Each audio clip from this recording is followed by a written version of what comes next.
দুই পাশে সুউচ্চ পাহাড়, মাঝখানে অবিরাম বয়ে যাচ্ছে ঝর্ণা।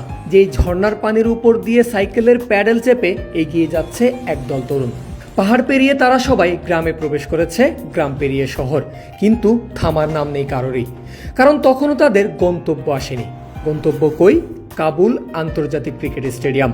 আর সেখানে পৌঁছাতেই সামনে মাঠের মধ্যখানে রাখা একটা জাদুর পাত্র, যেই পাত্র ভর্তি পানি।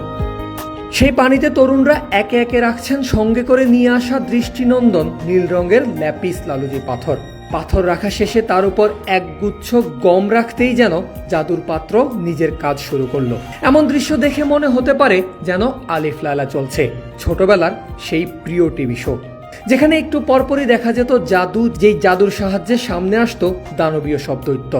এখানেও তাই, তবে দৈত্য নয়, মুহূর্তেই ভেসে উঠল একটা নীল রঙের জার্সি। পাহাড় গ্রাম পেরিয়ে আসা তরুণরা অবাক উৎসাহে তাকিয়ে আছে আকাশী নীল সেই জার্সির দিকে।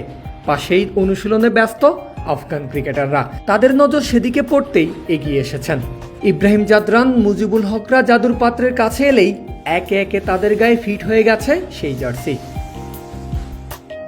নগদে 500 টাকা বা তার বেশি পেমেন্টে পেতে পারেন ঢাকায় জমিসহ 20 কোটি টাকার পুরস্কার। ঠিক এমনই অভিনব পদ্ধতিতে নিজেদের টি-20 বিশ্বকাপ 2024-এর জার্সি উন্মোচন করেছে আফগানিস্তান ক্রিকেট বোর্ড। এরপর শুরু হয়েছে ক্রিকেটারদের গতানুগতিক জার্সি গায়ে পোজ দেওয়ার পালা। তবে এর আগে জার্সি উন্মোচন অবধি আফগানরা যেই ক্রিয়েটিভিটি দেখিয়েছে তা মুগ্ধ করেছে বিশ্ব ক্রিকেট প্রেমীদের। আকাশী নীলের এই জার্সি আফগানদের সম্প্রীতিকে নির্দেশ করে।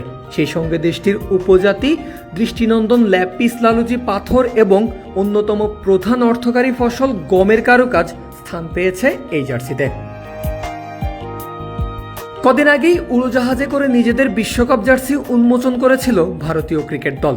পাকিস্তানও জার্সি উন্মোচনের জন্য আয়োজন করেছে ঘটা করে। অস্ট্রেলিয়া, নিউজিল্যান্ড, দক্ষিণ আফ্রিকা, ইংল্যান্ড, শ্রীলঙ্কা সহ বেশিরভাগ দেশই নিজেদের বিশ্বকাপ জার্সি প্রকাশ করেছে ইতোমধ্যেই। তবে এখনও সামনে আসেনি বাংলাদেশের জার্সি, যদিও বৃহস্পতিবার লাল সবুজের একটা জার্সি সামাজিক মাধ্যমে ঘুরে বেড়াচ্ছে। তবে সেটাই টাইগারদের জার্সি কিনা সে বিষয়ে জানা যায়নি কোনো সত্যতা। পারভেজ আল হাসান, ক্রিক ফ্রেন্জি।